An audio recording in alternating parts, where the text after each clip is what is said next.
Boa noite, pessoal. A gente vai dar continuidade hoje à literatura portuguesa com o romantismo. Antes de eu iniciar, eu queria que vocês respondessem a atividade, porque eu olhei lá, só uma pessoa respondeu a atividade até agora, e a frequência só 4 pessoas também responderam. Tá, vocês conseguiram acessar ou tá com algum problema?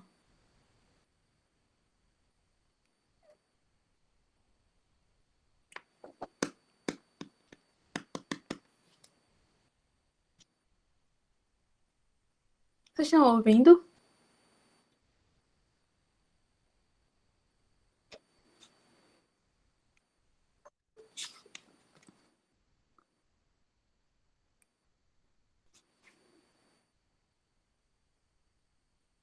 Depois tu me manda um print, viu, Tamara? De quando tu entra, o que é que Manda. aparece? Oi.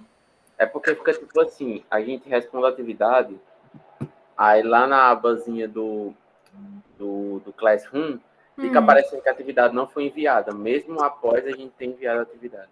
Aí vocês têm que fazer de novo. Aí fica fazendo de novo e É, continua. dá uns bugzinhos às vezes. Aí foi isso, eu acho que foi isso que ela quis falar. Ah, entendi. Eu vou, quando eu terminar, eu vou olhar nas configurações da atividade. Se tá alguma coisa desmarcada, para não receber resposta. Mas uma pessoa respondeu, né? Se tivesse algum problema, teria sido com todos, né? Mas mesmo assim eu vou verificar. Aí eu falo para vocês no grupo. Ou então eu mando lá na sala de aula. Tá bom? Eu vou iniciar agora. Só um minuto.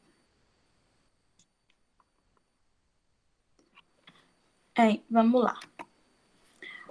O romantismo em Portugal. O que foi o romantismo?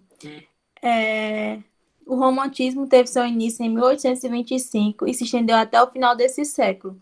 Ele é dividido em 3 fases distintas, cada uma enfatizando determinada temática dentro das características da estética romântica, com importantes personalidades da literatura mundial. Como o nome já fala, o romantismo é sobre romance, né? Diferente dos outros períodos que a gente viu, que era a poesia e a literatura, aqui é uma literatura romântica. O contexto histórico do romantismo. Ele aconteceu durante a Revolução Francesa e a Revolução Francesa deixou um legado para o romantismo, que foi a liberdade, a igualdade e a fraternidade. A Revolução Francesa também foi importante para a história e a produção artística brasileira. Outro contexto que está inserido no romantismo é a ascensão da burguesia e a chegada da família real, que foi em 1808, que está diretamente ligada com a invasão das tropas napoleônicas na Europa. O romantismo ele aconteceu no Rio de Janeiro, diferente do período que a gente viu semana passada, que era em Minas Gerais. O romantismo está acontecendo no Rio de Janeiro. E a independência brasileira também foi um dos contextos que marcou o romantismo, que ocorreu em 1822.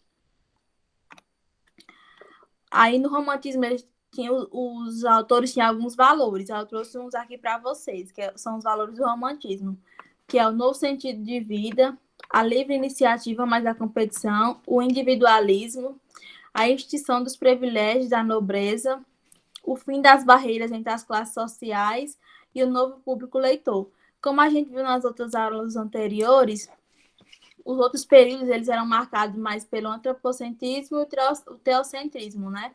Nesse período, ele já é marcado pelo individualismo e pela subjetividade do ser humano. E também teve a extinção dos privilégios da nobreza, como a gente viu nos períodos passados, quem tinha mais poder eram os reis, né? Os nobres, até que surgiu as novas cidades e a população foi ficando independente. As características do romantismo. Como eu falei, é o individualismo e subjetivismo. Esse subjetivismo é o eu, a pessoa em si, vamos dizer, como o mais importante, né? Como a pessoa mais importante. O sentimentalismo, como eu falei, né? Que é o romantismo, ele está caracterizado pelo sentimento, que é o romance. O culto à natureza. As formas de evasão. Essas formas de evasão era algo que não era real, era um sonho, uma fantasia de determinada pessoa. O culto do passado, a liberdade artística. Essa liberdade artística é a maior característica do romantismo, pois os autores daquela época tinham total liberdade para escrever suas literaturas, seus poemas, suas prosas, o que fosse. O nacionalismo, o que é esse nacionalismo? O autor ele vai, tipo, cultuar a nação que ele está vivendo, onde ele está residindo. E o indianismo, que falava muito sobre os índios nesse período. Aí o romantismo ele é dividido entre poesia e prosa. Na poesia, ele tem 3 gerações. A primeira geração é a geração nacionalista e indianista, como eu falei nas características passadas, né? Que ela ocorreu de 1825 até 1840. Essa primeira geração do romantismo, ela foi marcada pela temática nacionalista e ideais do liberalismo. Houve a retomada da história portuguesa com personagens medievais e a tendência do estilo do classicismo, principalmente na forma da poesia, com o uso da métrica e da rima. Essa primeira geração ela tem algumas características, eu trouxe as mais importantes.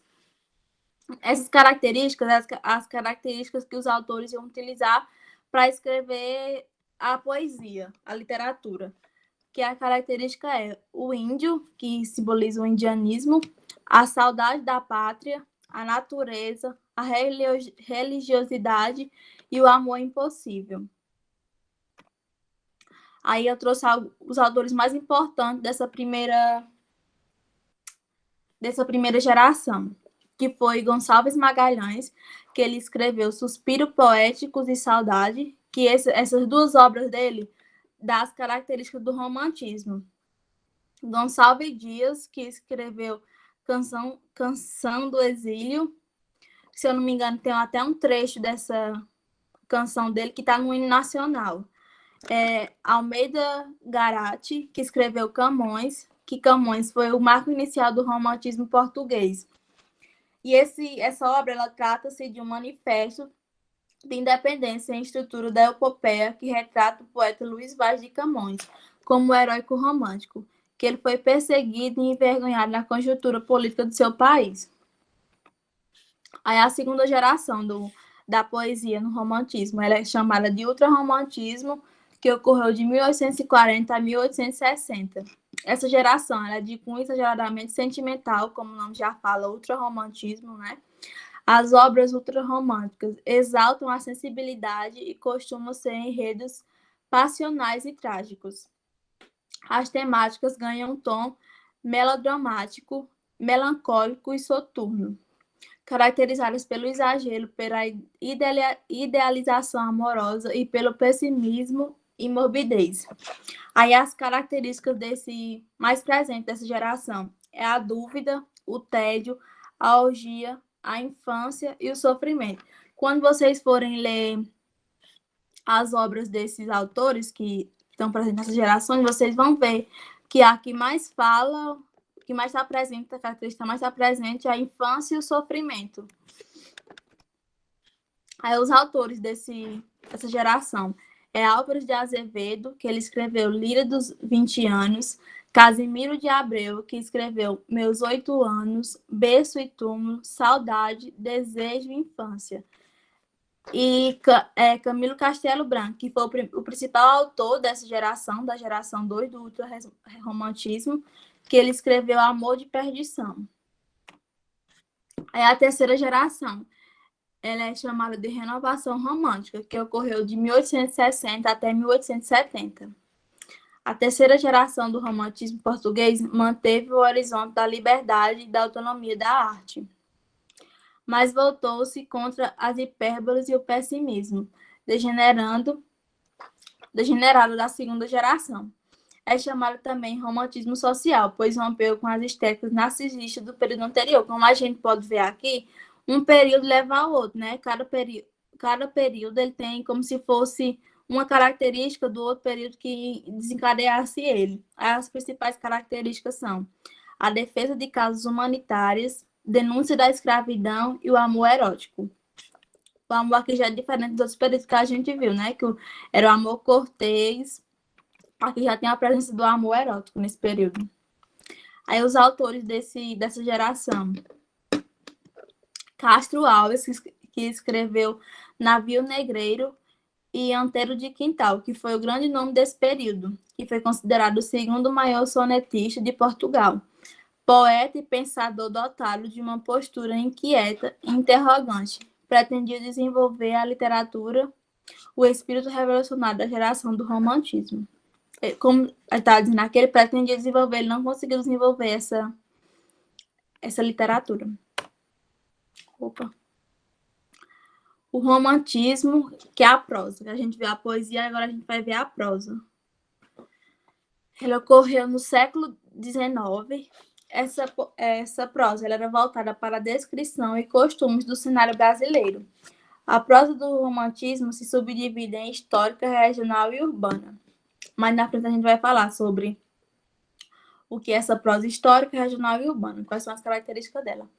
Eu trouxe aqui as características da prosa do romantismo. Ela falava sobre os valores culturais e ideológicos. Elas foram publicadas na imprensa, que eram os folhetins naquela época. Ela tem uma idealização do herói e tinha um maniqueísmo entre o bem e o mal, e o amor com redenção. Aí os autores dessa época, eles meio que descobriram uma forma romântica para escrever seus poemas, para seus poemas ficar, como é que eu posso dizer, mais impactantes, né? Aí eles pegaram o romance romântico europeu, mais o cenário brasileiro e os valores burgueses e escreviam seus romances aqui no romantismo, na prosa. Aí a classificação da temática, como eu falei, que era subdividida em histórico, urbano, indianista e regionalista também, né? O histórico é a inspiração do passado histórico. E ele falava sobre o clima da época também, no contexto histórico. Já no contexto urbano, ele falava sobre a vida na corte, o luxo da burguesia. No contexto indianista, ele falava sobre o índio como marca nativista e Rousseau, que era o mito do bom selvagem. Já a regionalista, ela simbolizava a nacionalidade e os costumes registrados naquela época. Aí eu trouxe alguns autores da prosa no romantismo, que foi Joaquim Manuel de Macedo, que escreveu A Moreninha. Essa obra é importante porque desperta no público o gosto pelo romance ambientado no Brasil. E José de Alencar, que ele escreveu 4 tipos de romance, que foi o romance urbano, indianista, histórico e regionalista, como eu falei para vocês anteriormente aqui na classificação temática do romantismo naquela época. O romance urbano foi Lucília, foi das obras que ele escreveu.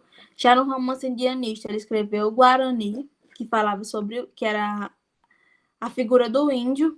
O romance histórico era As Minas de Prata e o romance regionalista, que era o Gaúcho. Era uma das obras que ele escreveu.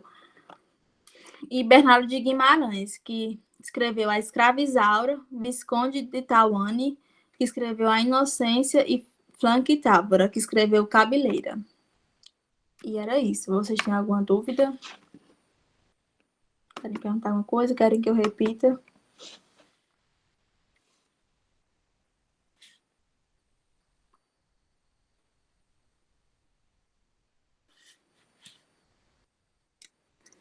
Hein, pessoal? Sim, gente. Quando eu trago aqui o nome dos autores e das obras, é importante que vocês dêem uma... Só um minutinho, viu? Quer que eu repita o slide 16 também?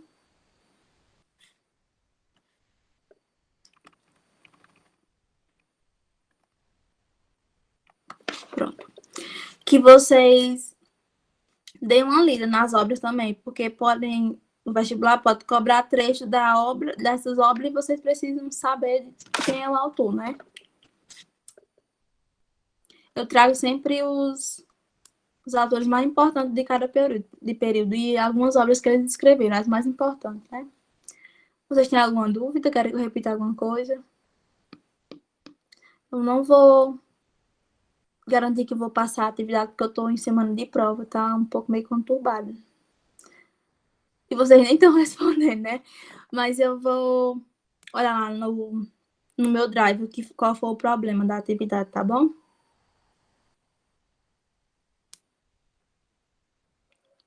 Certo?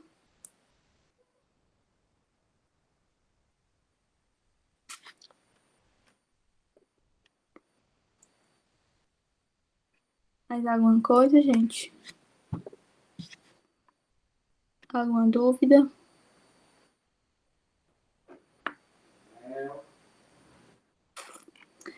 Então, pois é só isso, pessoal. Até segunda. A partir de segunda eu vou ver se eu consigo trazer 2 conteúdos para a gente terminar logo a literatura portuguesa e entrar na brasileira, já que o vestibular já é o próximo mês, né? E esse mês já tá nas últimas.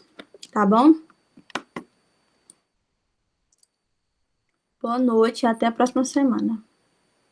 Qualquer coisa, só vocês falarem comigo.